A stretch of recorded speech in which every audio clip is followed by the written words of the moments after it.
Hello, fellow writers. I'm Lewis. That over there is Tolkien, and you have found the Scripturient Society.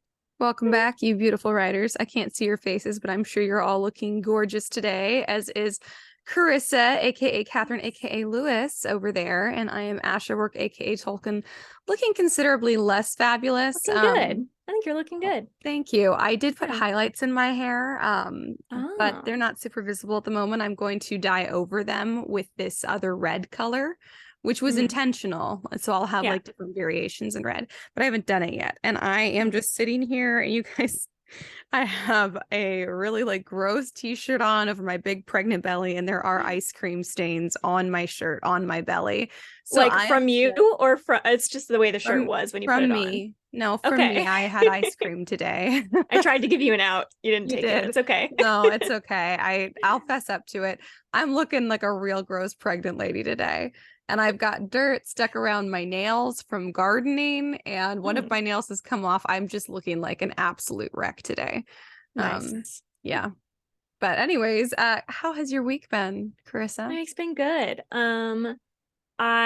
This is kind of a strange detail. I broke a nail the other day, and it did that thing. I think I've talked about this before with my dogs, that sometimes I'm playing with them and my nail will break and I just don't feel it. And so the same thing happened where like Aurora jumped up and it broke my nail and it just split it clean. I was like, I don't even feel anything. What's wrong with me? Oh my So, gosh. I mean, I'm not in pain or anything and it It's looks the fine. So, oxytocin. It's that natural painkiller yeah, because you're having such a good exactly. time. That's true. Maybe that's what it is. Oh, that's too funny. Um, but well, this week, the past week, not following, was Father's Day, so that was Yeah, cool. it was. Um, I went to church like normal, and they had this cool like in the 5 minutes before church started, they played a video, and it was like the pastors at the church, and they'd sat them down with their kids, and then they did like dad jokes and stuff, and Uh-huh. it was really to see who could make who laugh more. And Oh, that's I mean, cute.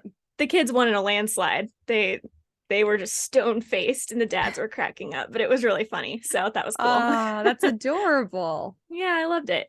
I love Um, that. and then my parents and I went to get Chipotle, and we went over to my grandparents' house so my mom could see her dad, and then I was with my dad, and Ah, that was fun. And cool. Chipotle is delicious, so Yes. highly I underrated.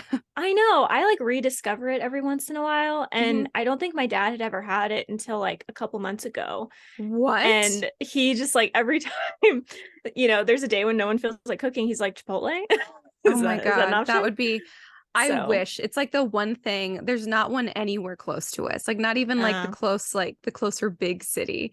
And so I'm like, yeah. I don't want to drive 45 minutes for Chipotle. Yeah, But that's so fair. sometimes when I'm already in town, I'm like, Chipotle, anybody? Anybody Anyone? Chipotle? Anyone? Yeah. So that was fun, and I got to see my grandparents. What else happened this week? I feel like I'm not gonna lie to you guys, I'm a little brain dead today. I don't really know why, just one of those days. And okay, so this is a story. So this morning I went to take a shower, as you do. And for the past couple Yeah. days, it's a bathtub shower, right? So Right. it's like a pull out thing, and then you have to pull up the plug to get it shower Yes. ready or whatever you call it. So I went to like twist the handle, and you have to pull it and twist, and it Mhm. would not move. It was like stuck. And it had been sticking for the past couple of days, but I'd always managed to get it started. So today I could not get it. So I had to take a shower in the other bathroom, and now that needs fixing. So that's super fun. Is that your But yeah, story? that's my This is story. This another is this is like the another I non-story. fell asleep in a bathtub story. Well, I'm just saying that was a weird start to my day. And so I think Ah, that might be part of why I'm a little brain dead. So if I have nothing insightful to say, that would be why. it threw off your Um, routine. it did. So, but I have clean hair, and that's That's what nice. counts. So, Mine is not clean, and neither yeah. is my shirt. And I'm probably not either because the dog just jumped up here and started licking all over my leg. Oh, So yeah, that's fun. real dirty Yeah, over here. Gross. the puppies like to lick my left leg. I don't know why. Um, Interesting. I think it's because of how I sit. Interesting. I think I just sit with my left leg out, so it's right Yeah. there for them. So they're like, But ooh, delectable. yeah, exactly. Um, so yeah, I don't know, nothing super exciting, just like home repair Oh, and I feel that. Father's Day. So this week feels like it's been a blur. I feel like I should have gotten more done. And it's not that I got nothing done. I just feel like I should have gotten more done. Right. So it feels I like can't it hasn't been believe a week. it's the end of Wednesday now. I'm like, I Yeah. feel like this is a Monday again. I Yeah. don't know where this week has already gone. Yeah. I don't know. Also, just random like world events. By the time this episode comes out, I think it will be determined and stuff. But have you heard about the submarine that went Yes. missing? I know it's stupid, but I'm like kind of stressed about it. I think a lot of people are. It is stressful. It's yeah, horrifying. I don't know anyone on the submarine, obviously, but I'm just, there's like a 19-year-old or something. It's like the son of one of the guys on there. Ugh. And I'm horrified because my two greatest fears are going into space and getting stuck underneath the ocean. And so like, it's just horrifying. So, oh my gosh. So that might be why I'm off. It's a stupid reason. I don't know them. I don't have either of those fears, but I have kind of a fear about going underwater and relying fully on equipment. So submarines do wig me out a bit. Same like scuba diving does. Free diving doesn't. I'm like, I know my limits, and I'm not going to rely on my, all my equipment to what something breaks, And they're like, oh, we prepare you for that. And I'm like, no. It just still don't freaks trust me it. out. Yeah. And submarines, I have a very similar feeling about, which is funny. Totally fine with boats. Totally fine being in the water unsecured. I don't want to be in a submarine. So it's horrifying on just like a basic human empathy level, and also horrifying that these people are missing. And I mean, we don't know what's going on, but nothing good. Probably nothing good. I know. So I hate it. And I mean, like the writer side of me, because they're all like billionaires, right? The writer side of me wants to be like, someone sabotaged it and someone's responsible. And if this were a murder mystery, I don't know about murder mystery, but if this was a thriller of some kind, they would still be alive and we would have time to save them. I and know. It would happen in the nick of time. Thinking. I'm like, I'm sure it's, I would want to say I'm sure it's not, because that feels like giving up hope. And I don't know anything about submarines. I don't know. Like maybe something happened and they are okay, and if so, I hope every single one of them writes a book about this. Right. I'm like, I want to know, but it's like the setup for a thriller or even a mystery. Like if it was sabotaged. What's kind of disgusting is there's people out here who are like, the ocean just eating the rich forest, because like you said, it was a bunch of like billionaires, and I'm like, hi, okay, those are some real human people, and just because they have more money than you does not mean their lives are worth less, whether you agree with their choices or not. And I don't think that these people saying this have any idea about the personal or professional lives even of these people on the submarine. Like it's not like some celebrity we would all know something about, right? So that is, if that's someone's reaction out there, I poo-poo on you. I'm really sad. I hate seeing that. That's been coming out more and more lately, and I'm like, this makes me sad about humans that people are having this reaction. I hate it. Yeah, especially because you don't know who. I mean, I still think even if they were deeply terrible people, it would still not be the correct thing to do to like be happy that they die, right? No, exactly. But, and it's what a horrifying way if they do, hopefully that doesn't happen or hasn't, but it's in likelihood. Yeah, but like what a horrifying way to go. I don't know. I hate it. I'm trying not to think about it. And I think it's like they're supposed to run out of air like tomorrow morning, which for you guys will be like in the past. And I'm just like part of me is like, gosh, I just want you to find them like in the middle of the night and like in the nick of time, just bring them up. And the really horrifying part for me is that they are bolted in, right? You can't you can't open the door from the inside. So even if they are floating on the surface, they could still suffocate to death. And that's just so horrifying. I'm never ever getting on a submarine. No, never. No. By the time this comes out, I'm sure that we'll know more and you guys will know more. So you could be hearing this retroactively, but let's just all not be brats, okay? About the fact that they were wealthy. Yeah. Plus think about it. If you had like $1 billion and that you were like, I have this one live stream. I've always wanted to go down and see the Titanic. Yeah. What's wrong with that? There's nothing wrong with that. Yeah. So anyways, I hate that people are being all like, I'm like, should be the last concern. Okay. Wait for us to find them alive and okay. And then if you want to judge them, you can judge them like with some evidence maybe. But it's just really crappy in general to celebrate people dying. Yeah, You I know, fully like agree. that's terrible. So It's weirdly popular now in culture, and it yeah. bothers me to no end. But I sincerely hope that they find the people and they're all right, or that maybe Hmm. they've already been rescued, but they're just trying to get back to, like, like back in contact with like US Hmm. forces or something. Who knows? Okay, I'm not Yeah. going to give up hope until I'm just one of those people who, like, I'm Yeah. not, I'll never Yeah. Like give 10 up years hope. from You'll now, you'll never still be know. like, they could be I'll alive. be like, they could be alive and stranded on like an island somewhere, Exactly. Like, It's we true. don't know what happened. It's So, true. because stranger things have happened, okay? So It's I'm just never true. gonna fully give up hope here. Real fast, I'm gonna try to do this fast. There is some kind of national park in the US somewhere, and there's like I picture it really small, but it's kind of like, a lake-sized Mm-hmm. like hole in the ground, and it's full of Uh-huh. water, right? And Right. people aren't allowed to dive down Crater Lake because I in don't think Oregon? so. No. Okay. Maybe. I'm not sure. I want to say it's in California somewhere, but I could be wrong. Oh. But it's like it's kind of weirdly connected to currents and stuff that happens in like the Pacific Ocean or something. Like when stuff happens in Asia, Mm-hmm. the water will change in like Oh, the same weird. way that the Asian waters change or something like that. But anyway, these divers like illegally went in to dive down to see how far it went. And Oof. one of the guys, when they were down there, like disappeared and they couldn't find him. So they went up for air and then they came back down with other people. And then another guy disappeared. And this is the worst part. Okay. The first guy that disappeared, his wife they were like recently married, Oh like my 20s. gosh. She's up waiting for them. Her brother is the one that went down to find him and then disappeared. What?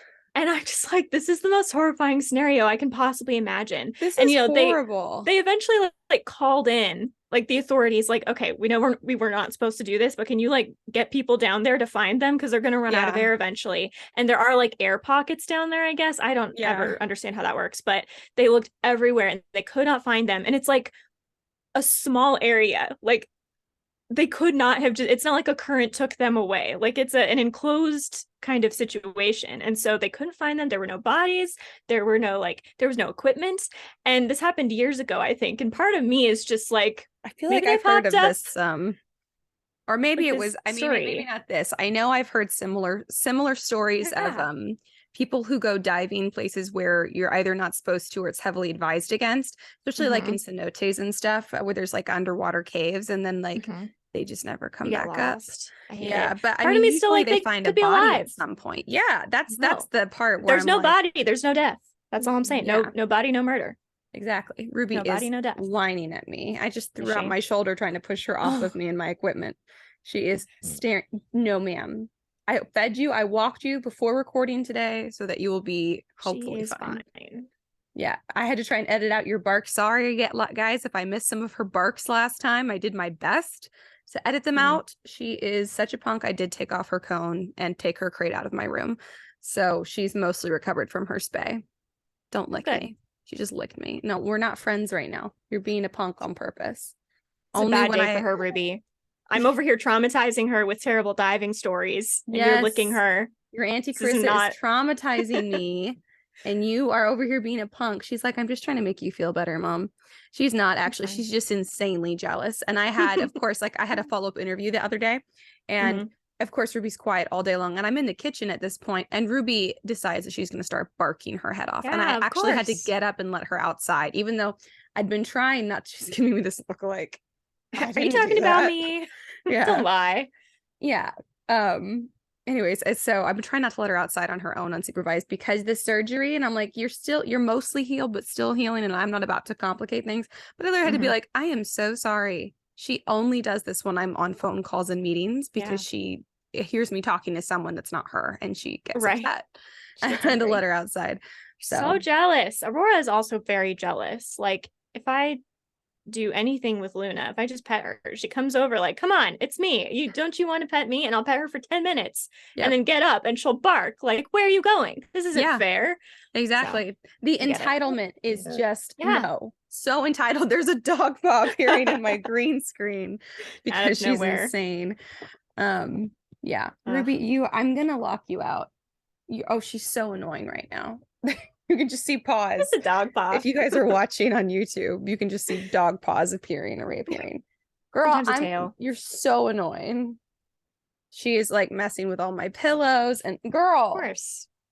Okay, I'll try and do it in my week update. Okay. Ruby, you're being horrible. Let's see, my week. Ruby's cone's finally off, which was a blessing last night because it calmed her down and is now annoying because she's like, I have maximum mobility again. Great. I do have bruises all over my legs from her cones, so hopefully those will heal soon. She just like rammed into you with it because she couldn't gauge where she was. She refused to adapt to the cone at all. Yes. So just tons of bruises of varying stages of healing because she just never stopped. And they're like lines from like the hard edge of the cones. I've got these like weird shaped bruises crisscrossing my legs. Ow. Ruby just like hit me with her teeth because her mouth was open and she slammed her head into me. Nice. Ruby, I'm gonna kick you out. Do you want to go in the crate? Oh, I didn't think so. Oh, I mean, the crate is outside though. Oh my gosh, she's like, oh, that's right. Never mind, it's not even in here. That was a empty threat. I'm trying to think of anything else happened this week. Last week I had 3 interviews, but I think I already told you guys that, which was a lot of interviews. And yeah, I've been busy editing and I've canned so much stuff. I canned some homemade salsa and some garden marmalade, which is basically tomato, lemon, and herb marmalade, which sounds like it would be gross, but it sounds delicious to me. Really, I thought, ew, gross. Like it's the marmalade that makes it sound weird, but all those ingredients together sound delicious. They sound good, yeah. But it is sweet like a marmalade, but the flavor is incredible. It's so good. So I made, because I have so many veggies, my garden is overflowing. Nice. And I can't go to the farmer's market till next month when Javi's back. So I've just got to like do something with all these veggies, like either preserve them or eat them. So I told my mom, I was like, I've never eaten so healthy in my life, just because I'm like, I refuse to waste the veggies I have put so much blood, sweat, and tears into. Yeah. So I made, here's a fun recipe for everyone. Last night I made, I've been trying different variations of this eggplant tomato pie. Ruby, we're gonna have a murder-suicide situation here in a second. Get off of me. Hang on. I'm like literally trying to kick her with my leg because I threw out my shoulder, kicking her, like pushing her off. Ruby, you're gonna get kicked out of the room. Okay, so I had to put a pillow up to block her, and I've got my foot holding it up. So she thinks it's a wall. She just jumped off. She thinks that she's blocked. Silly dogs. In no way would that stop her. No, ma'am. Now she's looking like she's gonna try and get back up here. Oh my God. Every single episode you have to do this. I don't remember. Okay, so here's a fun recipe for everyone that's actually super easy. So I grabbed an eggplant from my garden because I had 1 eggplant and I had an insane amount of tomatoes. So if you have a surplus of tomatoes, this is the recipe for you. And perhaps if you have a dog that is just horrible, you can add some extra protein to this recipe. Careful. Careful, Ruby. Good girl. Calm down. I was hoping that this behavior was a result of, I'm just not like, she's hungry or needs to go out before I record, and I've just not been, meeting her needs sufficiently before recording. Turns out that's not the case at all. It's just her. Her needs are fully met. Ruby, no. Hang on. I'm just going to lock her out of my room. I'm sorry. At least if she barks, it'll be farther away. The dead-eyed look. It's funny. Ruby, get down. Go. Don't go this way. I can't get out of bed. My stomach's too big. Ow. I can't do it. Don't hurt yourself. She can't hear me anymore. Get down. Get out. Punk ass. Who do you think you are?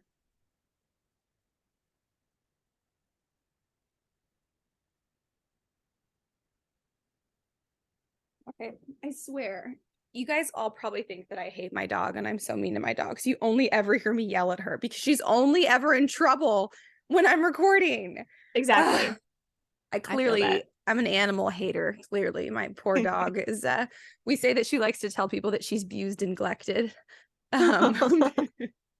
Because she's just like, neglected. I've never been pet in my whole life. And I'm like, you literally force people to pet you against their will constantly. Maybe if you animals are so weird. They're just the worst. And I am like, it's not like we've had her since she was a baby. I'm like, Mhm. you have never been insufficiently loved, Right. like Exactly. We've known you there's your whole no life. You're fine. scarcity. Yeah, exactly. There's no attention scarcity Mhm. experience for you here. So there's no reason for her to have this complex. It's horrible. Anyways, so here's the recipe. I'm sure you guys have been now waiting with bated breath for this. You're like, just tell me, Exactly. okay? Tell So I us. hope this isn't a letdown, but I actually think it's delicious, especially if you're not like super into veggies, which I'm often not. So great summer recipe. Take an eggplant, peel it, chop it up, boil it, mash it, mix it with whatever seasonings you like, and breadcrumbs, and like a cup of like shredded cheese, again, whatever kind you like. Then you squish it down into the bottom of like a pie pan or a casserole dish, and it's kind of like this like crust at the bottom that it makes. And then you layer sliced tomatoes and whatever else you want, basically. So I do like sliced tomatoes. I did corn last night, cheese, meat, and then I just kept doing those layers, and then I put cheese on top and I bake it. And Nice. it's really good. You can make it That obviously sounds good. without the meat, and then it's fully vegetarian. Just I wish I've also done before, just because sometimes it's just faster. But it's a Mhm. great way to use up like whatever veggies you have. And it just tastes like really like summery and fresh, but also pretty filling. So, Yeah. anyways, I made that the other day to go along with my all of the many tomato recipes I've been making, because I don't know if you guys have looked up Lucky Cat Meadows or not, or if I've even said the name on here, but that is the name of our farm. And if you guys look at Lucky Cat Meadows on social media, you can see a bunch of videos of canning and farm stuff and garden stuff. And some of it's kind of fun. But you will see that recently it's just like a bunch of different tomato videos. Like I just so much, it. I so love much tomatoes. tomato content. I do now. I actually hated them for I most of know. my life. I So know. so weird. I think you I used to had give me your to, tomatoes out of salads and stuff in school. yeah, And I because was I like, thought they were disgusting. I love this friendship. Now I we've know. lost that. Well, you can still have some of my tomatoes. I have a surplus, so Okay, we it's can true. still share tomatoos. There's no one I'd rather share a tomato with than you, Lewis. Thank you. There's no one whose tomatoes I'd rather take. That's so funny. Anyways, yeah, just that's honestly been pretty much my week, just trying to work as much as I can at my kind of low paying jobs, because I have 3 part-time jobs at the moment. And Jeez. we'll see about this full-time job I did the second interview for. But so I'm just like constantly working, and then also doing farm stuff and like homestead stuff to preserve vegetables, because I refuse to waste. Yeah. But yeah, so that's pretty much been my week. Do you have any book recs? I don't. We're still in the slump. Should've known. So this is the worst since 2015. Really? Wow, Yeah. you could like specifically remember the like last year of your worst reading slump. Yeah, it might have been 16 actually. I think I was a sophomore. So Wow. in college. So I think it was 16 actually. But yeah, I basically remember it's been a while and I hate it. But my grandmother gave me a book to read when I was over there the other day. And Aw. it's like not in the normal genre I read. And I looked at Mhm. it, I was like, maybe this will help. Like, just to read something Nice. different. Well, what So is the book? it's called, what is it called? The book something, so the Lost and Found Bookshop by Ooh, I Susan Riggs or feel like I've something. is Riggs? it like a cozy mystery or like a mystery or something? Or does it look I like don't it? know. Because it sounds so familiar. It's the cover has like the torso of a woman holding a stack of books. So I don't know. Huh.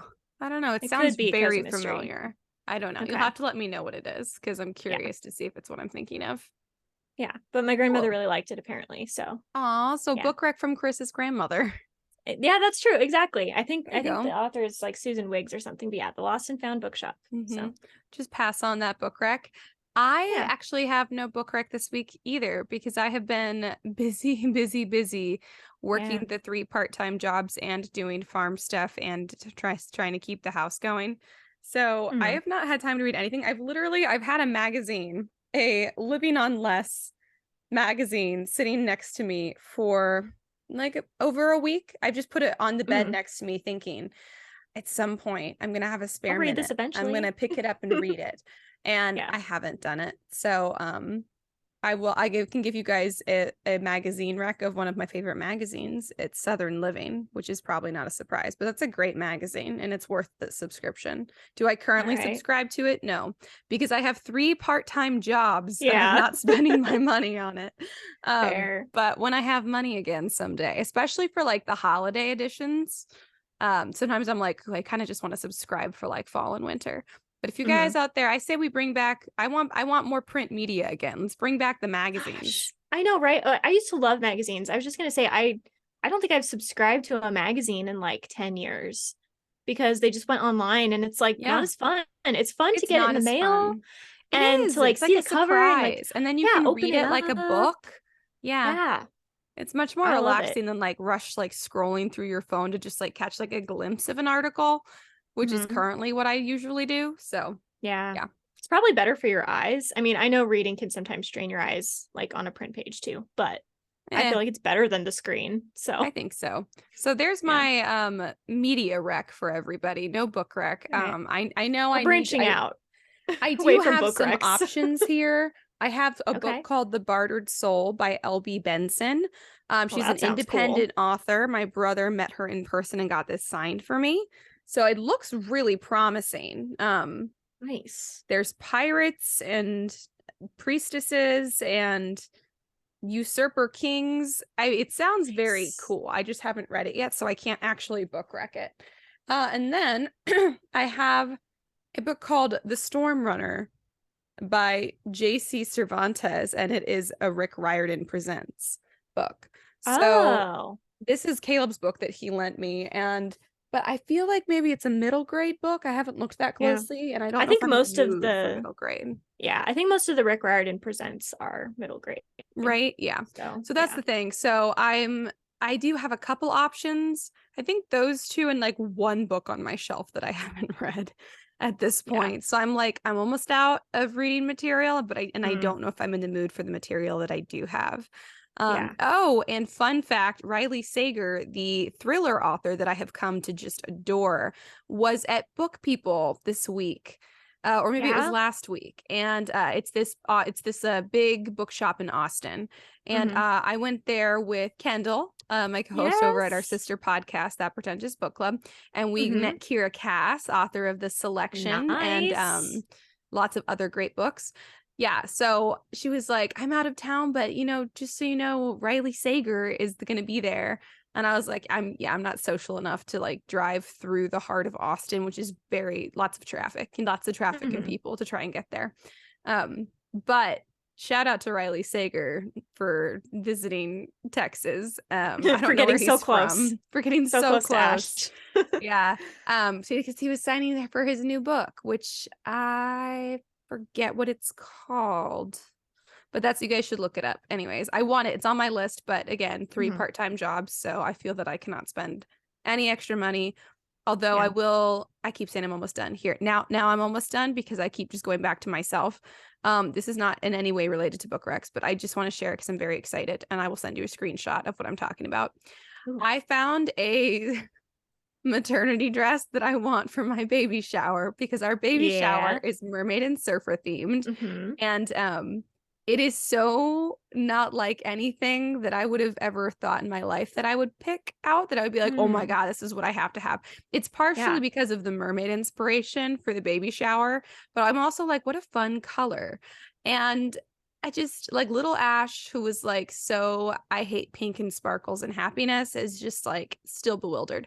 But basically, it's like this cute little maternity dress with like puffed sleeves, and it is covered every single inch in light blue shiny sequins. And Nice. I've decided that that's what I want to wear. And today it went on sale for Do like it. 30% off. So I was like, oh, ho, ho, I think husband wouldn't mind me buying this. And Yeah. actually, Javi has no problem with me buying anything. I'm the one who gets stressed about Yeah. money. But I was like, okay, I do know this is the dress I want, and I've been watching it for weeks, and this is a Hmm. pretty significant discount because Right. maternity clothes are expensive. So I got it, and I'm excited. And Yay. I'll send you a picture so you can see what I'm talking about, Yeah. Carissa. You guys just you don't get to see, I You guess, don't get to until see the it. baby shower pictures are up. Hmm. But just picture how beautiful it is. It's from Pink Blush, so you guys could also probably find it that way, which is an adorable maternity site, and they have other clothes too. But yeah, anyway, so I'm excited about that, which had nothing to do with Book Rex or Riley Sager. I wanted to share. The train So, of thought went where it went. That's yeah. all we have to say. Yes. And I will give fair warning now. You were saying that you don't know where your head's at today. My pregnancy brain has been like, I've like called it pregnancy brain before when I've been a little bit dumb here and there, but I'm truly experiencing it now. Where I'm like, I just turned off the sprinklers, and my mom's like, the sprinklers are going right now. And I'm like, is this a false memory? I swear. And What's happening? And I went out and I took care of the chickens for the evening, and I collected the eggs and I shut them up, but I forgot to close the outer coop door. So like they just had access to the run all night long, which they were fine. But I had absolutely no memory of that. But then I was like, I have no memory of even going out there. And then I just constant things like that where I'm like, I cannot remember why I enter a room, but that's often, but I truly can't now. And I like just dumb things, just such dumb things. Nice. So I'm having a really good and words. So if I say the wrong word completely, you're just gonna have to roll with me on it. I've been saying, like, if a word sounds anything like the word that I want to say, it'll just fall out of my mouth. And I'm like, I have no idea. Like if I was like trying to say the word pinnacle, the word pineapple would come out of my mouth. And I'm like not thinking about pineapples at all. There's no reason for it. But just this has the been word happening. itself is too close. It's so that's, if that happens, I'm sorry. But fair warning, this will probably be for the next few months until I give birth, that this is going to be a bit of a problem. I'm sorry, but let's do it. Anyways, what's our word of the week so I can get that one mixed up? Yeah, exactly. All right. Eccedentesiast. Eccedentesiast. I am so proud of myself. I got that right on the first try. Okay. Eccedentesiast. And this is a person who fakes or hides behind a smile. Someone who hides pain or sadness behind their smile. Literally, it means one who performs with their teeth. Lol. Right? So every stand-up comedian ever. Yeah. True. Like, you know what I should do after this painful situation? Smile. I'll make a joke about it. Eccedentesiast. Did I say that correctly? You did. Eccedentesiast. I really like it. And I was wondering, I was like, dent. I was like, does that have something to do with teeth? And I was thinking, no, what would it have to do with teeth? But it's correct. I'm correct. Yep. Eccedentesiast. Interesting. Yep. There should be a similar one, but it's not teeth related. It's just like with a smirk and sarcasm, because that's really specifically not with the teeth. Specifically not with the teeth, but there is amusement. Like we are not taking the pain seriously, and we are concealing it, but just we are hiding it. But we are hiding it. But the also our teeth. Yeah, exactly. The Eccedentesiasts have a more charming approach, I feel like, to their concealment. Right. And I'm like, I also don't want to talk to anyone about anything or be questioned at all. So I want to be amusing but off-putting at the same time. Yeah. I want you to laugh but be a little uncomfortable about it. A little uncomfortable. Like, I don't want you to approach me. Yeah, exactly. Be like, oh, she seems like such a nice girl. And I'm like, no. I want you to like me, but not enough to speak to me. Yes, exactly. That sweet spot, the sweet spot of social interaction. I can never hit that sweet spot. So that's funny. I don't know that I do either. I think that I smile probably too much. I probably come across as more of an Eccedentesiast than I want to, because I would rather people think I'm like nicer than I am. That's not, I don't care if they think that I'm nicer or not necessarily, but I don't I don't want to be mean. Like I don't want to make somebody feel like I don't care about them. Exactly. So I think I realistically am probably more of an Eccedentesiast than I want to be. But when I'm not, it's always with a smirk and something snide, which I enjoy. My mother does not love. I can attest to that. Fun. Ash does that. Yeah. He's so funny. Yeah. I don't think I'm an Eccedentesiast. I think I just isolate. Yeah. So, there's that. Mean, even when you're happy, you're not like really like overt about it. True. So it doesn't make sense that you would be like, oh, I'll just hide my feelings by doing this thing I don't do normally. Doing this thing I've never done normally anyways. Yeah. That would be like an enormous red flag. Like if I started to do that, you should be worried about me. So yeah, that's true. I will say I'm an Eccedentesiast at work 100% because I'm like, you will not have any reason to fire me. Like I am determined. Yeah. Never give anyone, they'll be like, Ash has such a great attitude, even though I am so bitchy, honestly, and internally. No. But yeah, when I was working at the high school, that was definitely a thing I did, because normally at work, at least for me in my history, it's never the fault of the person I'm talking to if like something is going wrong. So it's like, all right, well, it's not your fault. I don't want to pin this on you and make you feel bad and everything. So how much effort does a smile take, really? So I mean, honestly, even in the reverse though, because like when someone's fault it is the someone who has more authority than you can't really call them out, where if you do, you have to still make them feel really good about it. Otherwise you'll get fired. And so Eccedentesiast, you just smile through everything and be like, haha, everything's fine, it's okay. Yeah, this is great. I love pain. I love to suffer. That's why I love this job. So I'm here. That's what keeps me around. Yeah, that's funny. Well, should we get into our theme for this episode? Sure. We have kind of a chaotic theme. I feel like it's a chaotic theme. We're going to talk about whether or not romance in books, and like not the romance genre, but just like romance in general in books, is unrealistic. And if so, is that okay or not? Because I see on social media and stuff, everyone gets obsessed with like, oh, this is my book boyfriend and I love this boy from this book. I'm sure guys do this too. I'm just not one of you, so I don't know. But it's always the girls that are like, oh my gosh, this guy is so sweet, I love him, he's great, he's all these things. And how realistic are book boyfriends? Well, you tell me, because you're deeply in love with Liam. I don't currently have any book boyfriends. Here's the thing. I think, as with most things, it depends. I do think that Liam is a realistic human being. I think people like him exist. Do you? I don't know if I believe that people like Liam exist. He's too in what good. Way? He's too good. You good? I think he's too wholeheartedly good. Maybe. I think he doesn't have quite enough flaws.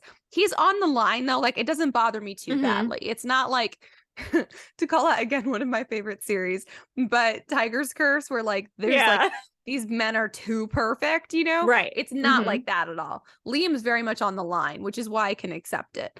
Like, he's just like the equivalent would be like a generally good dude, but I'm like, even a generally good dude in real life, I don't think could be as pure as Liam. But I'm okay with the like one step away from reality, because that's what books kind of are in some ways anyways. Like, it gives you something to aspire to, it keeps your standards high. And I think that that's important, but I think just one step away versus many steps away from the reality, because then we get unrealistic expectations and disappointment. I guess that's true, because Liam feels, like pseudo attainable. Like, you're not seeing all of his flaws, because, it's a book maybe and stuff, and a real person would have maybe more flaws. But I think the combination of traits he has is like a real thing. Sometimes you'll read it's like a books, real personality type. Yeah, exactly. Yeah, he has a consistent and coherent personality going on, and that exists in the human population. Whereas, like, I don't know, Recent is coming to mind. Do not. Yeah, them too. Recent is coming to mind. No. And like I don't know. Do guys like Recent exist? In a sense, yes. It's just that they're not people you should date. I think that guys who think that they're like Recent exist. Exactly. But the they reality, think they're really cool. Yeah. The reality is typically not as appealing as Recent is to Farah later. Book 2 and on, basically. Right. It usually comes with, there's other significant drawbacks, I guess. It's the lack of realism in all aspects.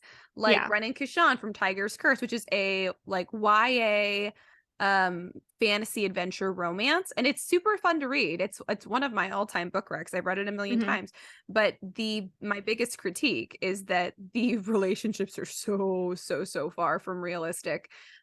Because like in real life, the guys who tend to have those positive personality traits tend to go along with, everything has an equal and opposite reaction. So different personality types tend to have similar strengths and similar drawbacks. But so a lot of the time in books we get these guys who have all of these great strengths and then basically no drawbacks. And I'm like here's the thing about Ren and I'll say Edward Cullen from Twilight. They're to me, these are similar personality types.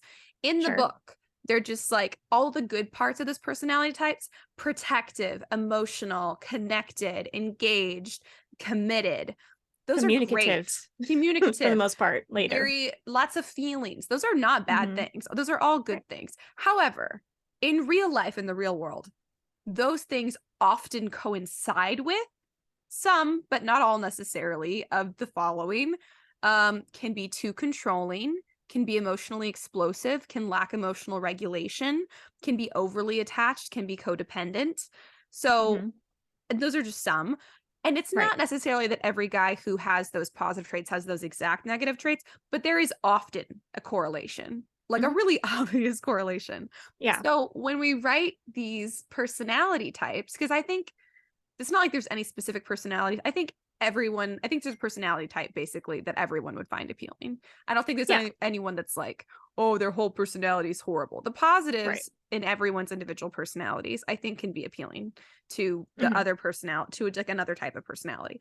But everyone has negatives too. This also goes for girls, because like especially like heroines in books often have like the no flaws thing, which is the Mary Sue concept, where it's like, you're a little too good to be true and it's making me uncomfortable and I can't suspend my disbelief anymore. Exactly. It's true. And I just think that this happens more often than not in as far as romance goes in books, with the man being too good.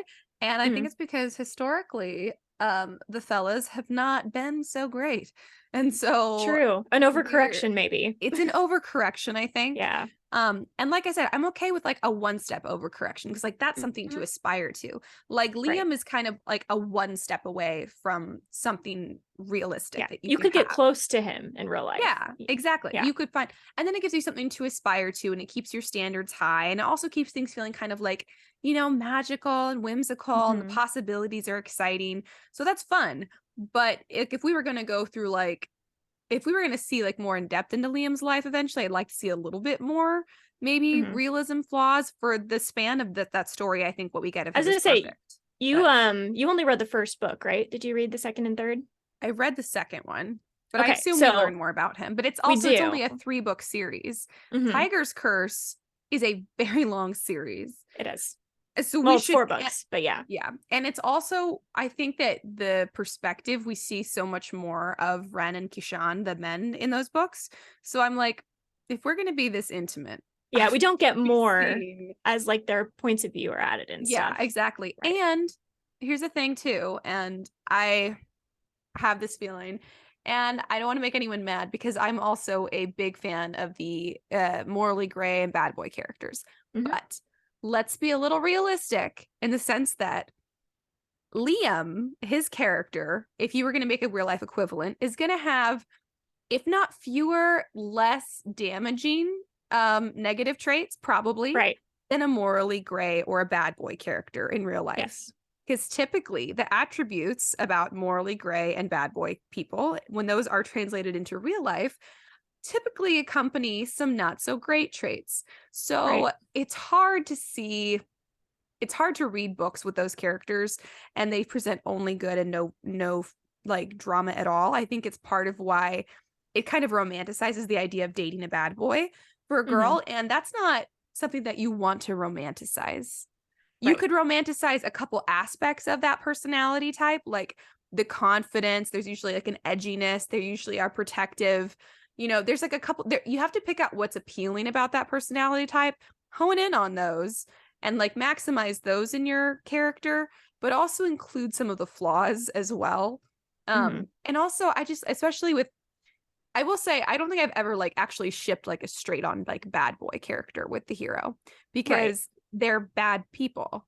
And it's like, I don't want you to be with someone that treats people the way this person treats people. Exactly. And so when this is more of a problem with like the more like romance books, but like when the main character is basically just a massive douche tool, like we're like the main love interest, and then the girl's like just like so into him and they just go on and have a great romance. I'm like, that is not in real life, that's not how that works. So again, we get with the step away. I don't know if I'm making a ton of sense with what I'm saying with like, I think you are. you can, make whatever, There's a balance. Yeah, There's a there's a balancing act you have balance. to do. Yeah. I don't think With you have to positive and be negative. fully realistic. I do always say that art should mimic the human experience or reflect the human experience. And I agree. And I think that about romantic relationships too. Especially when we come to like big decisions in relationships, and there's always consequences to those, positive and negative, like when characters have sex. Like, yeah, that's a big step for most people's relationships when it's like a serious relationship and not a casual thing.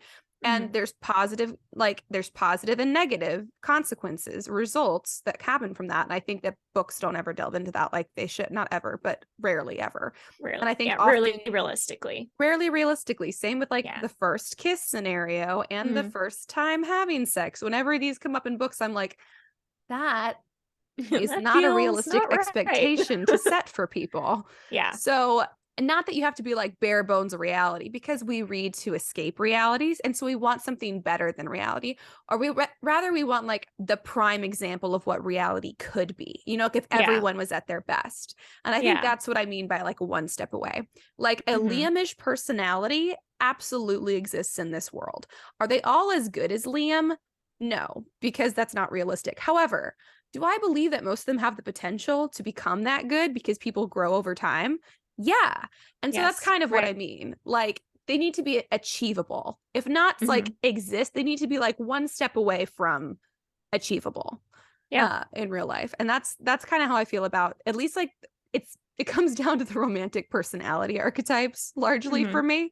And that's what often gives me trouble. That, and like I said, like the specific lack of realistic results from taking The steps in a relationship. Yeah. Kind of to your point about like being one step away, even if you're not writing in the fantasy genre, reading fiction is basically about living a fantasy, right? You want to experience things you can't experience in real life, but it does need to echo reality in some facets. So like even a fantasy adventure, right? You're not going to actually get to ride a dragon. You're not going to actually get to, fight a battle. Well, probably not with magic for sure, right? Yes. But you can have life experiences that give you the same sense of adventure, or that create, you can still travel even if it's not on a dragon. You can still, pursue some kind of gift that you feel you have, even if it's not a magical gift, right? So the fantasy element is just kind of giving a metaphor or a comparison to the real life thing you can go after and the thing you can have if you want to. For people that want to be encouraged and want to go after that, and for people that are like, I'm not really interested in actually doing that in real life, but I want to have a sense of it when I read, right? And so romance really should be operating the same way, where you're not going to achieve the exact specifics of the relationship laid out in the book, right? And so you can't, as a reader, you need to have realistic expectations about the fact that things aren't going to play out exactly the same way. Because books, for instance, will often speed up the pace, right? Even if it's a slow burn, things are happening over months, but for you, it's only been a couple hours. And so they're happening a little faster. And so you might go into real life relationships thinking, oh, I should know right away. I should have, the feelings in this order. And it might not work that way. And that doesn't mean there's something wrong. It just means that it's fiction versus real life. And so the romance should be like attainable in a sense in both like the individual person involved and the steps being taken in the romance, but it can be like a metaphor or a comparison. It can be an example of like, this is what I should aspire to, or this is, a potential good match. It doesn't have to be like a copy and paste from real life. Right. Yeah, exactly. Because that's not what we're going to fiction for. Nobody wants that. Like if that's something you could have in real life, you wouldn't read fiction. So it needs to echo real life, but it also does need to have something that real life doesn't have, in a sense, to still give it, purpose and meaning, and to still be interesting and all that. But it doesn't need to undermine reality. It doesn't need to create these unrealistic expectations. And I think that's kind of my problem with most romance, particularly in like, the vein of Sarah J. Maas. And, when you think about like the physical caliber that most male characters are in books, they're always like super attractive and super strong. God, I know. All these things. And like, you know what? It is a fantasy. You want to be attracted to someone you're going to be with. And that's good, that you should be attracted to them. But like, are they going to be physically perfect in every aspect? No. Yep. And that's an unfair, like, for the women out there, do you want someone comparing you to the magazine models? Yeah. Probably not. So you shouldn't compare. And again, men shouldn't do this in reverse either, but shouldn't be, assuming that all good men should look this particular way. And there are various types of being attractive, and there are various types of personalities that might go well or not with yours. And so, like you said, I like that, like one step away, where like they can be like, there can be a filter over them, right? Like they can look a little better than normal. Yeah, like an Instagram to add filter. to the fantasy. Yeah, but exactly. It's not a photoshopped. We're just putting a filter on it. Yeah. You're not like, completely changing their facial features and making them like 5 inches taller and all of that kind of stuff. They can be realistic people that are echoed in some way in reality. Yeah. And I think the problem with a lot of romances that I read in young adults, in adults, some do it well, some do it badly. There's just this weirdly unattainable bad expectation being presented. And when it's repeated over too many books, I think particularly for teenagers, you guys know we like YA here. We love YA. We love our YA readers of all ages. There's, this expectation, I think, that like teenage boys will be capable of things that they're not capable of until their 20s. No teenage boy has ever been capable of, ever. That most men in their 20s aren't. And like, it's totally normal and it's totally okay. If you're a 16-year-old boy, you do not need to have, your whole life figured out and a shredded physique and all of these other kinds of things. 6-pack, 6 foot 6 inches tall, perfect teeth, perfect hair. I mean, that's not the perfect amount of broody, but like I have baggage, but also I've dealt with it, so I'm not like a jerk. It's like, you're 16, how can you have done all that? So I agree. But so I think it's just a matter of you can add a filter. You can take reality and fix it up a little bit, kind of like putting makeup on. Right, like I was thinking, you're like still senior pretty. Photos. Everyone looks good in their senior photos because you've really made an effort. You wear some makeup, you put some mascara on, you maybe wear some lip gloss or whatever. You still look like yourself. But you just look a little, like the best version. Yeah, exactly. You look but your also, best. the best version of yourself at 16 is different than the best version of yourself at 17, 18, 19. And as far as books go, that's actually great for character development because it also means that your characters can grow into a romance. Like maybe you have 2 characters, and here's great if you have, kind of a morally gray character. And there's a bit of attraction there. Maybe they're both 16, 17, whatever, a bit of attraction. But this morally gray dude character has some of the appealing aspects of the morally gray character, kind of the edginess, kind of the independent spirit, the things that we really like, maybe like the distaste for authority that people find attractive. I obviously find that a kind of attractive. Whatever. But also he's a 16 or 17-year-old. So he should not have the emotional regulation, especially morally gray characters tend to be kind of moody. So we should see that he's not really fully in control of his moodiness. And that should get in the way of his friendships and relationships. That should be an obstacle. His flaws should be presenting obstacles. But as the story goes on, this is especially true if a book takes place over a long period of time, or the book takes place in series form, which is where I think you can really play with this. He grows. He sees that these elements of his personality and his behavior are creating obstacles to the relationships he cares about. So he decides to overcome them. And by the end of the book, this is a guy who's really emotionally mature. He's still got the edgy personality that we love, but he knows who he is. He doesn't have any those self-esteem problems that sometimes moody characters also have. Like he's dealt with those. He's ready to be there for, his romantic partner or his friends or whatever. He's learned a lot. He's overcome trauma. And so we get to the point of if you grow them into the ideal, you can grow them to the ideal. The ideal should still be somewhat realistic. But I think the ideal, if you grow them into it, can even be like a couple steps away from reality. But you have to start at basically reality or one step away from reality to begin with.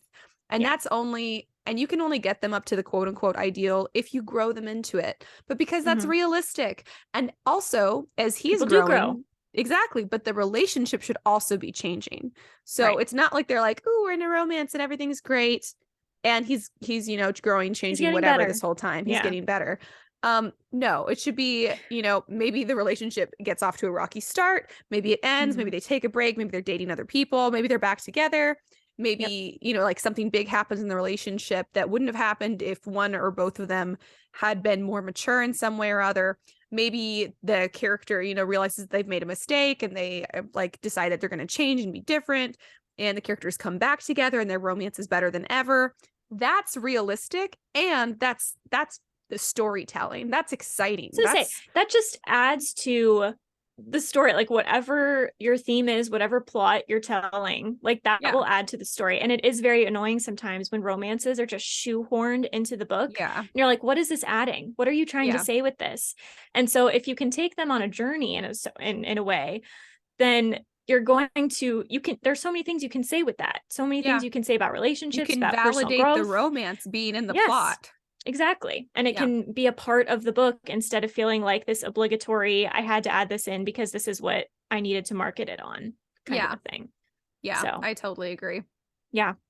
I also was thinking about this the other day about how, people used to get married like significantly younger than they do now. And like, I'm talking like, girls were married off as soon as they hit puberty. And then like the boys sometimes waited a little longer, but sometimes they didn't. And obviously children are children and we should allow them to be children, but there's a certain like cultural idea that girls back then were like taught and trained to mature at maybe a faster rate, and boys were taught and trained to mature at a faster rate. They were given more responsibility in accordance with how fast they were supposed to grow up.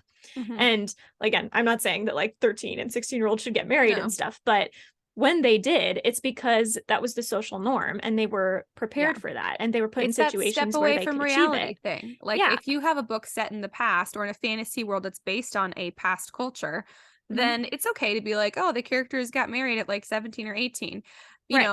Would you go, that, and that's just the one step away, because we don't want to go 12, 13, 14, 15-year-olds are getting married. We're not into that at all. But when you just go the one step away from like 18 to 17, and if you've already set up the world so that this is very socially acceptable and there's no like ickiness going on about it, I think that's fine. This is not me condoning in real life. This is here's my disclaimer. It's like it's the echo of reality, right? So if you set up a situation where that's a cultural norm, that is a realistic perspective on like history and things that did happen in the past. And you can comment on that. You can comment on how it's really hard to make a relationship work at that point, or how there's discomfort and all the things that go along with that. But it also might be a reflection of relationships being more about maturity instead of age. And I think that's something, in today's day and age, and again, it's not a problem, I don't think, but we tend to want kids to remain kids longer than they did in the past, because we're living longer and because there's more to learn, and you just you want to protect kids from stuff, and that's good. But in the past, these kids were going through more younger, and they were maturing therefore faster, and so they were more capable of having more serious relationships younger. And so if you're like a teenage girl and you really like to read, and you're reading about all these 16, 17-year-old boys that are just like ready to commit, and they're like, they're there. If you as the author, right, if the authors can be communicating that this is really about maturity, and this is about how they're treating you, and this is about, their ambitions and their life goals and the things that they want to achieve, not a matter of their age, and like people specifically in your life, reader, should be like this already, and you should expect this. If you can make it more about the personality and the person than the age, I think that's good. Again, you want to be careful with teenagers, because you don't want to make it out to be like, oh, if this 25-year-old is mature, then it's totally fine for a 16-year-old to be dating them. You don't want to do that. But if they're like the same age, I think to avoid, some unrealistic expectations that are kind of unfair and can be disheartening when you enter the real world, prioritizing like showcasing that maturity, and like, what did they have to go through to get here? Instead of the average 16-year-old boy is just like this because that's how fast they mature. They don't. And so if there's going to be a situation like that, just making sure that you're communicating the growth that happened before they met as well, Yes. to explain how are they here so young, because it's really not normal. And I think that's why I'm So, okay with Liam being as pure as mhm, he is. Because I do think that the Liam personality type, I do think that the step away version exists in real life. But mhm, I do think it's a lot more rare than other personality types, and it does require a right. lot of maturity. But we get to see enough about how Liam became the Liam that we meet in the first book that we're like, oh, I see how he's had the Right. opportunity to grow and mature into this Yeah. version of himself. So If it's you were locked up in acceptable. a concentration camp and you had to figure out a way to get everyone to escape, and then you like felt guilty because the people died, you might be mature too. That's Yeah, all I'm it's saying. true. So, And then in the reverse, we have Ren and Kushan from Tiger's yeah. Curse. I'm a I love Kushan that you girl. bash this, even though you love it. I love it, but I have to. I'm not trying to bash it. I'm just trying to call out the truth about Yeah, it. that's fair. And also warn you guys, it's a great read. Do know in advance the romance is not realistic. Is it fun?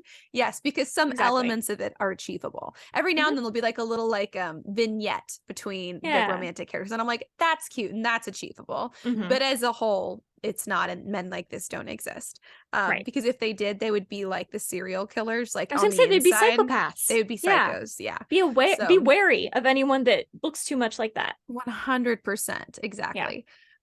But Ren and Kishan was basically in the first book, spoilers, I guess. Ren has been trapped due to a old Indian curse. He's been trapped in the form of a tiger for like hundreds of years. Yeah, But then centuries. when Kelsey, the main character, accidentally breaks this curse to some degree, and he becomes a man again, he has like perfect social skills. And I'm like, Right. and he adapts to modern life so quickly. Like they Hmm. do like a little bit of like kind of funny, haha, he's Like, adapting what to is modern this, a life. cell phone? But I'm Like, like, and like it's just strange. Like she does a little bit of like, like he's really excited about jarred peanut butter and he hmm, cannot drive well at all. And I'm like, okay, those were good elements. But other than that, basically no explanation for how we have this perfect person, Ren, here, hmm, who should by all indications be having a really hard time readjusting to normal human society, because also hmm. he's hundreds of years old and Right. hasn't been a human for hundreds of years of history happening. Right. So His social norms similarly were with the different when he was human. So, yeah. exactly and a little bit similar to Kishan, his brother later on, who Hmm. I will say we have, I guess, a little more explanation about why he is the way he is, but he has been living in the wild as a tiger on purpose, and he is so smooth with women. And I'm like, Right. I Like, don't think how? so, cat boy. That's not Yeah. gonna happen. um, it just doesn't make sense. But I do think Liam is a good example of Hmm. here's why this person is realistic. I think Edward Cullen is not realistic, but I think there was opportunity to delve into his history and explain how he's more mature for his age. And part of Hmm. it is that he's, what was it? The 1900s, early Yeah. 1900s or He's something, I right. think, when he died. About 100 years old. Right. Yeah, so he has some of that, like, I come from an earlier time, and I've been alive for a long time maturity, Hmm. but I would have still liked to see a little more of how he became who he is. I think that he is presented too perfect, and does Hmm. not have the accompanying flaws that you would expect to see in some degree. Like he doesn't Hmm. have to be a control freak, but I guess this is also partially opinion, because some people do think that Edward's extremely controlling. I think he's not like controlling for, like, he's a little controlling for sure, but I don't think that was Stephanie's intention as the author. Right. I just, for my personality, I'm like, that seems a little It's supposed to controlling, be but protective. supposed to be And then protective. Exactly. at its extreme, that can become controlling. So it's like a Exactly. And I line. It think depends. it's a line, exactly. And I think and that's what I'm trying to get at, is that you can put your character somewhere on the spectrum of the good and the bad of that personality Hmm. type. Like maybe Kishan didn't need to be so very good at flirting, Maybe he Right. has like a couple moments of being really good at flirting, not like this like total woman's like womanizer, which is how he's Right. kind of presented at first. Like there's a range, and maybe Edward could have been, I mean, and again, everyone has so many opinions on this. In my opinion, he comes across a step on the controlling side as versus the Hmm. protective side. And Right. they could have presented more of that or less of that. And I don't know if that was an intentional decision or not. When Stephanie wrote him, I don't know, but I would have Right. included more coinciding obstacles to that, just because practically when you have one person who, for whatever reason, good or bad, wants to have that much control over another person's environment, like you come across obstacles, which you Mhm. kind of see in the last book, Right. which is so different from the rest of the series. Do. But I think we should have seen that a little bit sooner. Happening Um, earlier. Mhm. yeah, seeing that happen earlier so that people know to be aware. Like maybe in the first book, Bella could have been like, hey, by the way, I'm my own person and you need to Right. just back off a little bit. I appreciate that you think you can protect me and that you largely can, but also I'm in charge of me. Right. And some people would argue that she does do that, but this is an example that you can apply to many books as well. Just so we've identified it so that in real life people know, oh, okay, so this personality type might be safe in some degree as Mhm. long as I am kind of like fact checking for certain safeguards with this Yeah. person. Well, Especially if you're into the morally gray characters, ladies, in real with those life, traits. you have to do your fact checking. I got myself a husband who is definitely on the morally gray side. Mhm. But boy, did I do my fact checking. There Right. is I fact check with his friends that he's had his whole life, with his family. We did a 52 questions to answer before getting married and moving in together cards. It's a card set by Nice. Dr. John Gottman, by the way. Highly recommend. Cool. Some very thorough vetting, Mhm. basically. Yeah. Although in I just got that from unfortunately abusive life experiences. I didn't get that from books. If I was going to believe books and I hadn't had those really unfortunate life experiences, I don't think that I would have known To like check for how that. much I needed to check for those things. Yeah. Um, which is a shame. And that's, I think, how Mhm. people get into like maybe if I hadn't had those experiences in real life to teach me to be extra careful, especially with the type of personality I'm attracted to, Mhm. then maybe I would have ended up with someone who seemed like that personality type, but had a lot of the flaws that make them Right. actually kind of dangerous partners in real life. That could have Yeah. very well happened. And if I was just going to follow the manual that most books lay out in regard to morally gray romances, and I was just going to follow that and be like, well, this is what people are like, I could have ended up in such a bad situation. I mean, Yeah. so easily. So that's the part about the moral responsibility to not be romanticizing things in Mhm. ways that are extremely unrealistic. Yeah. It does come down to like how much of a responsibility does the author have when Mm-hmm. it comes to realism? And I Yeah. think, say what you want about Twilight. Because you're talking about your perspective and stuff, and I loved Edward. I mean, I'm team Edward, and I I know a loved lot of him. And people are.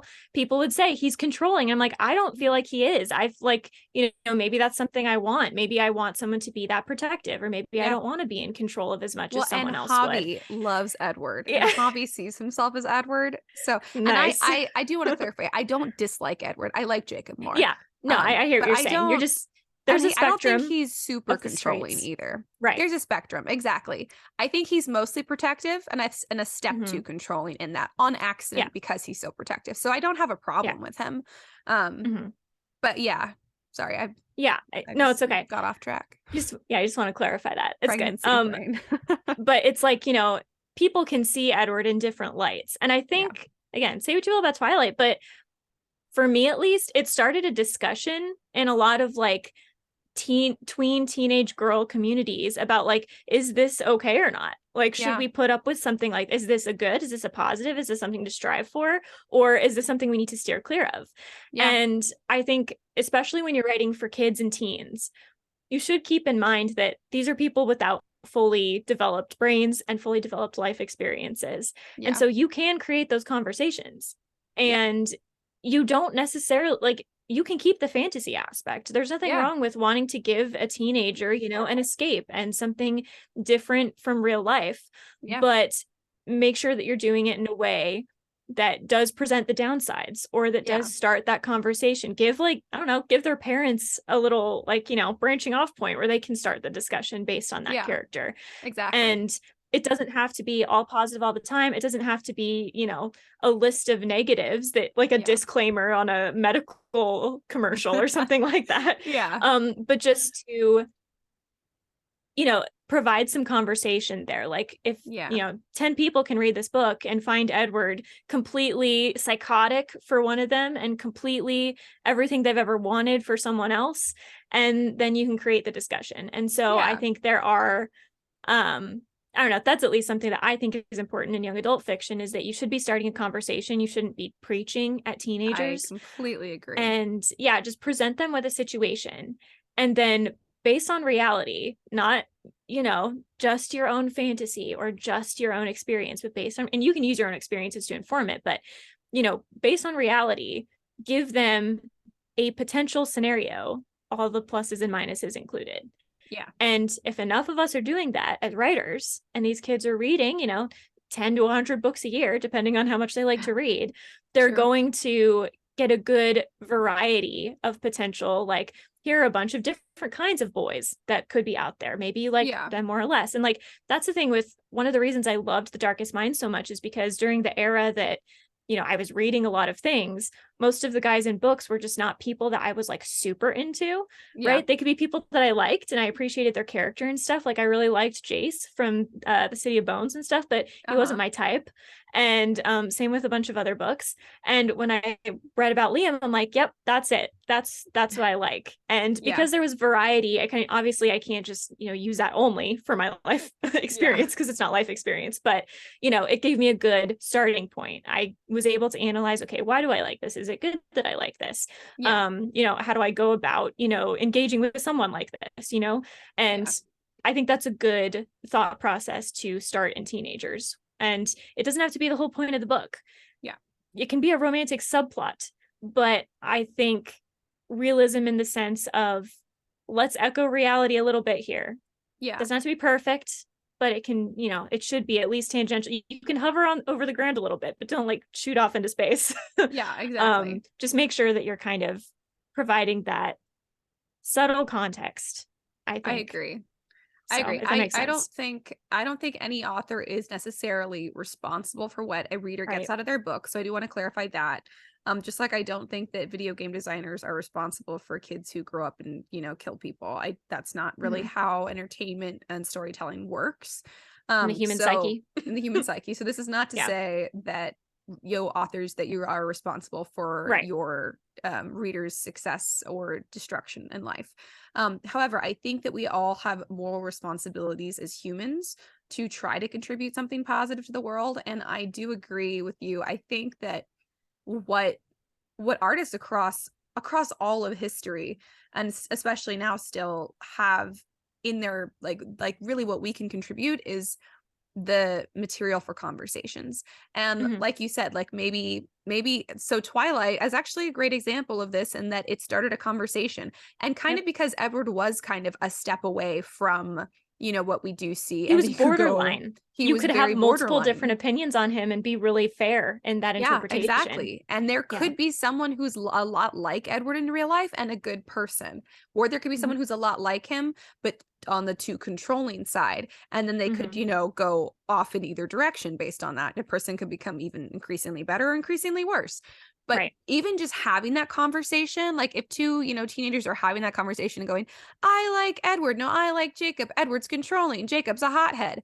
And they don't even have to change each other's minds, but simply having the conversation might mean that now in the back of their head, they have this other perspective present, so that if a Team Edward girly meets someone who reminds her of Edward, she has this moment of, someone did say, I don't remember that conversation where they were like, oh, just speak, but I think he's too controlling. So maybe now this Team Edward girly knows, okay, this guy could be great, but I am going to just try some safeguards here. I'm going to be cautious. I'm going to vet and make sure that he really is like Edward cool, not like controlling, because it is a slippery slope. And same with the, a Jacob girly being like, ooh, I really like hotheads or whatever, and meets a hothead. And then he has to thinks, oh, maybe I should do some vetting to make sure that this is not going to be a problem, that he has this under control over a long period of time, So just having the conversation, even not changing anyone's mind, and as the author providing material for those conversations by providing these characters, these romances that are a step away from reality, that are either realistic or a step away from reality, depending on what your genre is, basically. That's how you can incite those conversations. And I think that is a great way to fulfill your moral responsibility as a human and a storyteller. Yes. That's just kind of my take on it. You're agreeing with my point, but I agree again. I'm agreeing with you. You're agreeing with me. Yeah. we're all agreeing with ourselves. Yeah. But yeah, I guess kind of to boil it down, I think the problem is that if you have a character, you don't want there to be like a foregone conclusion that everything about them is great and that this is going to be perfect. Because in real Yeah. life, you do not know that when you meet someone. You might meet, I don't know what your story is, but you might meet someone and you think, oh, I like this person. I'm going to marry this person. You know, sometimes guys do that. They'll be Yeah. like, I knew the moment I met her, I was going to marry her. God And told me I was going to marry you. that's like the creepy version of It that. is so But the like, creepy version. there are like guys out there that are like, when I met her, I just kind of knew. And I Yeah. think that's totally reasonable. But Yeah. you didn't get married the day after. You still dated and got to know each other. There was no foregone conclusion there. And Yes. so I think you want to write characters in a way, even if you're like me and you believe a little bit in the soulmate concept and you believe in, destiny and that kind of stuff, And you you can believe there could be a still, Liam out there. exactly. You can still take the characters on a journey because that's what real life people are going to have to do. And they should be able to see that it shouldn't, you shouldn't need your fantasy to be skipping like these positive, good things in reality. Yeah. I mean, I've never had a boyfriend, but like, it's fun to get to know someone. It's fun Yeah. to discover those things about them and to go on that journey. And you don't want to make it seem like that's the boring part. That's the unfun part. That's the part you Yeah. want to skip over. You want to communicate that as here are the ways that this is also really good. And like, Yeah. maybe here are some things you should look out for. And here are some downfalls and some joyful moments and all that kind of stuff. You Yeah. don't want it to be a foregone conclusion. You want it to be the journey, regardless of, whether you're on the soulmate spectrum or that's completely my choice end of the spectrum. Like, you just want to be portraying that there is some realism in the way that the relationship is operating. I So even if agree. they are better than maybe, the closest person to them in reality, the functioning of the relationship with them and the main character, whoever the character is, should be a dynamic that is either good and healthy and can work. Yep. Or if it's not healthy and it's not going to work, you are portraying it that way, that it is Yeah. something that you can see as the reader. I So agree. I don't think, I think you already kind of made this point, but we shouldn't be romanticizing like abusive relationships just because the guy is hot or because he apologizes enough or anything like that. It should be, how can I take these personality traits that maybe abusers do have, but they're not actually connected to the abuse, and I can put them in a positive person that is trying to grow and can be really good for someone if they are growing in the right direction, essentially. So I I don't know. agree. I think also that just made me think, like in real life, a lot of people will describe certain relationships as, oh yeah, we just kind of like grew into each other. And other people will be like, oh yeah, our romance was a flash in the pan. It was like fireworks. Right. Typically, and in real life, this is a generalization. So there is truth to it, but it's not a hard and fast rule. But typically, flash in the pan relationships, which tend to be what books tend to romanticize the most, like we instantly met and fell in love and it was awesome, right? And that's the quote unquote exciting part. Right. And some relationships go through periods of flash in the pan kind of journey, flash in the pan, and that's okay. But I do think that books tend to romanticize the fireworks moments, the flash in the pan moments, and rather than the journey moments, the growing together moments, like you said. And I think those moments are the sweetest moments. And honestly, we should be putting more emphasis on them than we are as people, as writers, writing about romance, because statistically, the flash in the pan romances, the fireworks, instant fireworks romances are not the ones that last. And so if that's what your character experiences, a very short relationship, that's okay. Then go for it. Do your fireworks flash in the pan, but be realistic about it. Don't be like, and their relationship was great from then on, and the fireworks continued consistently for the rest of their lives, because that's not how relationships work. No. And especially if the character does have some flaws or has some personality traits that could be problematic. That's also where getting to see them grow in their relationship can both increase the realism and like the sweetness and sentimentality of the relationship and deepen the character's relationship as friends and as lovers. So I think we should put a little more emphasis on like the journey, because they should, the idea is, every day you fall a little more in love with your partner. That should be the idea. Is every single day the best day with your partner? No. Does your partner's ugly side come out sometimes? Yeah, I'm sure mine does too. Exactly. You're both doing it. They're putting up with yours too. And that's part of what the relationship is. It's true. But what I Yeah. love hearing when people on people's anniversaries, like 5-year anniversary, 10-year, 25, 50-year anniversaries, I love them more now than I did the day I met them.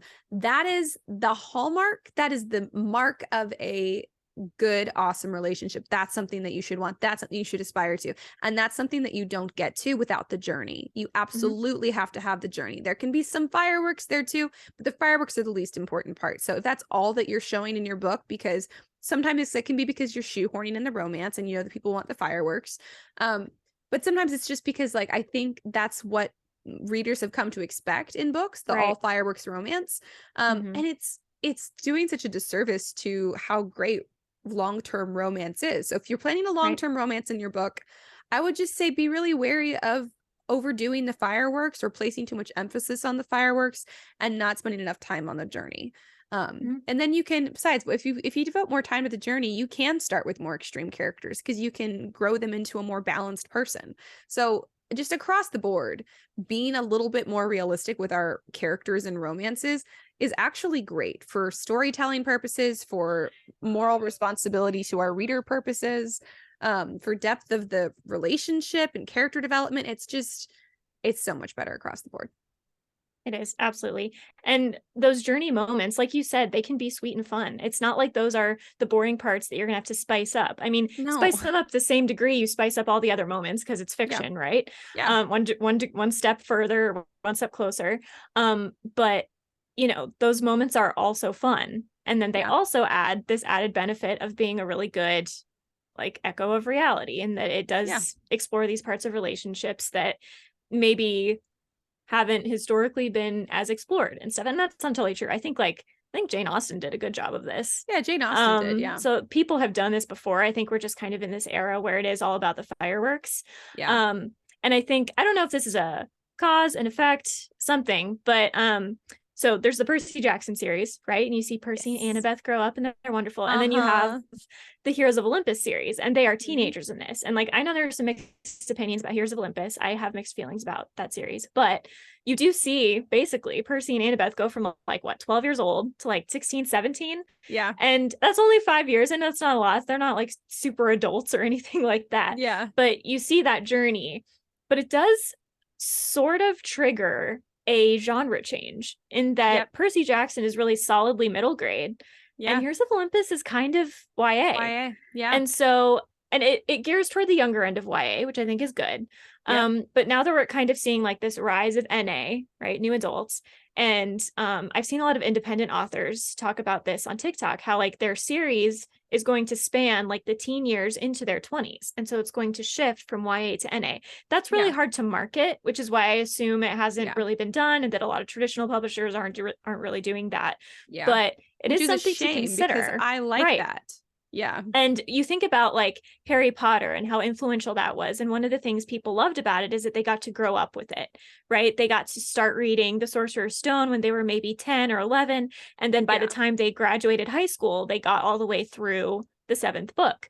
And then you had the movies doing that for a couple years removed after that in the generation and everything. And so obviously people are not going to read your books only the year they're released, right? People continue, you could read a book from 10 years ago today, but people don't have to binge read.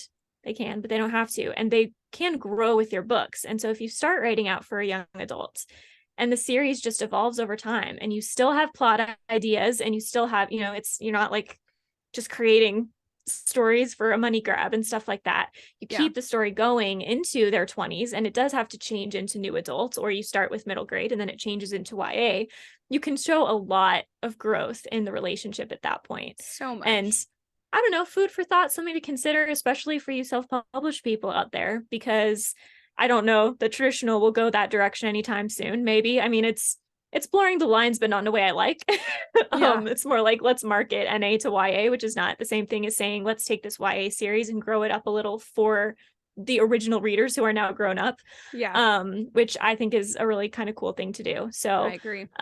Something to consider. And then you do get to show that relationship evolving over time. You don't have to feel as rushed, and you can include the fireworks moments, but then you can also include the journey moments, which I mean, that's how relationships go. They kind of ebb and flow. It's like a roller coaster. And so that's something to think about. Yep. I totally agree.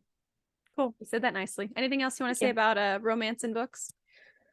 I guess just like a general closing statement that I don't think it's realistic, but it should echo reality. So you're kind of like, and it's not realistic, but it's not unrealistic.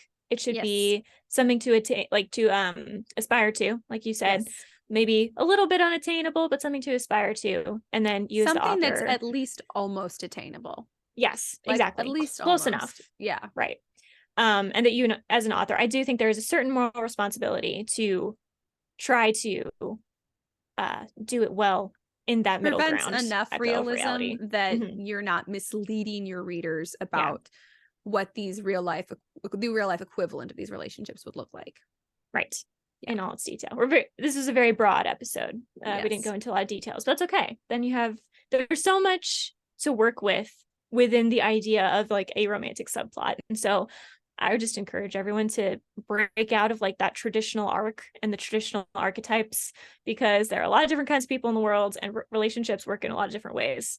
And you should be giving readers a variety. Maybe not you specifically. You don't have to necessarily write a variety within your own work, but be a variety on all of the other options out there. I agree. And also, this is just a personal thing. I would like to see more diversity in the male physique. Okay. They don't all need to be 6'1", 6'6", and hugely muscled.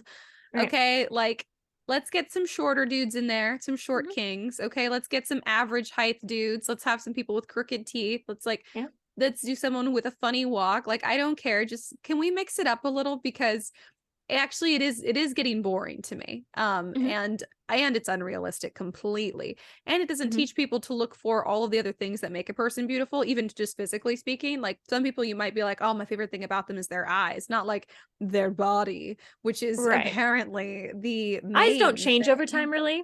But your body can. So just, I don't know. Maybe eyes is a good one. They have I love when someone's has a crooked smile and someone's like, oh, I just love their crooked smile. Or maybe someone likes the way that somebody walks, or they like their hair. It doesn't matter. Just let's stop with especially with the writing these male romantic leads who are just like physical Adonis perfection. Like, that's not, it's boring and it's unrealistic and it's boring. So just to jump off of that, again, we'll just go on this tangent for a second. Because I have been writing a lot of different books over the past maybe 2 years, right? I did kind of run into this problem where I'm like, are all of these male love interests starting to feel the same? Because I'm almost like leaning on these typical archetypes, and like the physicality was, not the same across the board, but I'm like, is there a way to add some variety here? And I think I've tried, right? But definitely it can become boring when you're writing, it's the same type of looking character over and over. And there are a lot of ways to be attractive. And when you have a type, if you have a type as an author, of course, when you write a character, you're going to write a character that matches that type instinctually. But I think that's where you have to stretch yourself as an artist and think outside the box and think, okay, just because this is, the type I usually find attractive, there's no way that's the only type of physicality that I find attractive. And branch out and figure out what else. If it is, then you're being too narrow-minded and you need to work on yourself. And that's a good sign. That's how we grow as writers and humans.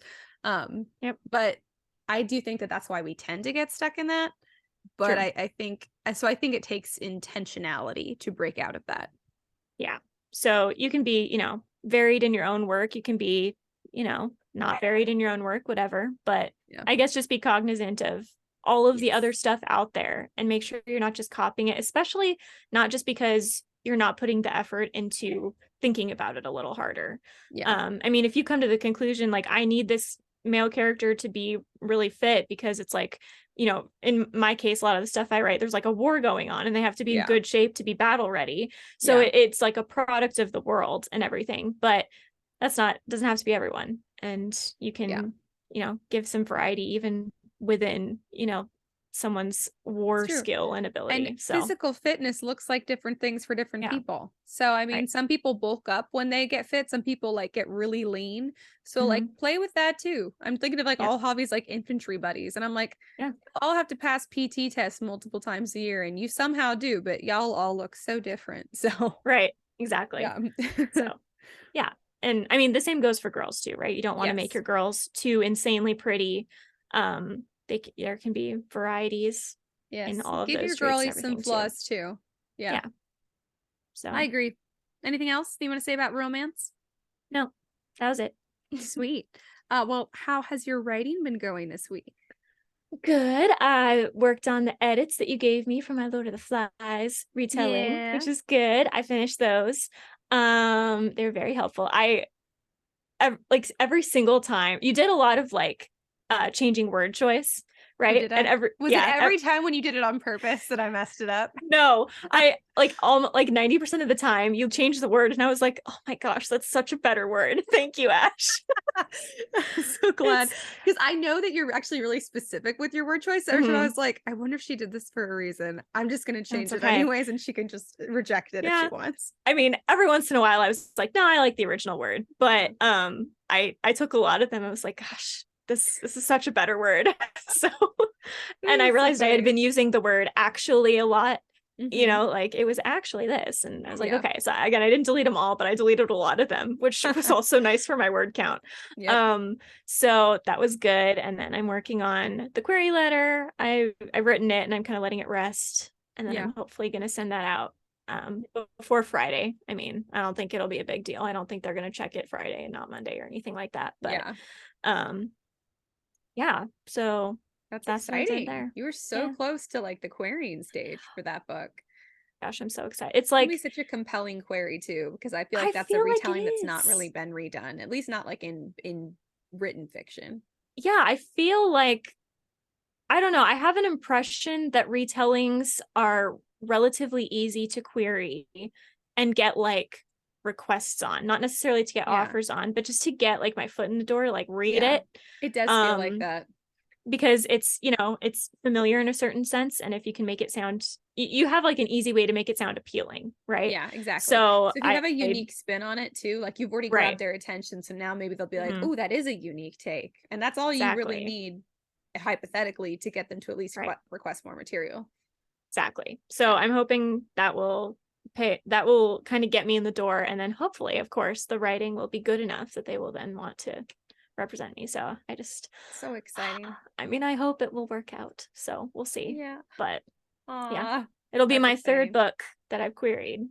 Heck yeah. So I think I've queried 3 as well. Now I think I'm on my 3rd book that I'm still querying. But yep. yeah, So exciting. I'm hopeful. I'm anxious, but I'm hopeful. Yeah, the So sweet spot. yeah. Yeah, exactly. So That's funny. how's your writing? Non-existent. I have not Non-existent. read. Cool, I have cool. not written. I have been, like I said, working the 3 part-time jobs is really nice in a sense because it's very flexible. But what I Mhm. mean by flexible is not that I have so many free hours, it's that I can choose which hours I work and which hours I do chores. Yeah. So I choose the early morning hours for outside chores, and then I usually do some evening chores inside. And in between those, I will work on one of my 3 jobs, and then late Mhm. into the night I work on those jobs. So I don't have more time. I mean, it's 3 part-time jobs. That's a lot. Yeah. And one of them is almost a 40-hour a week part-time. So it's Jeez. yeah. So it's plenty of work. Not a Yeah. ton of financial payout yet. It's not like high paying stuff, Yeah. but it's yeah, I just am having a hard time finding balance. And I keep saying, "Oh, I'm going to find my new balance." I'm so bad at balance, which is I think the key to being a successful, consistent writer. And I am just I know. not nailing Same that though. balance thing. Yeah. So we'll see. I did just have a follow-up interview for a full-time job that pays decently. So if I got that, I might be able to drop some of these part-time jobs. Which might mean because I'll have, 8 hours a day of work instead of around 12 hours a day of work plus chores. Might Yeah. mean I have more time for writing. I still stand by my goal to finish writing one of these books by the end of the year. That's the first time saying that has made me anxious and made me feel like I'm not gonna, but I'm Oh sure no, it's you have just time. because Only I half the do. year is gone. You have so much time. Exactly.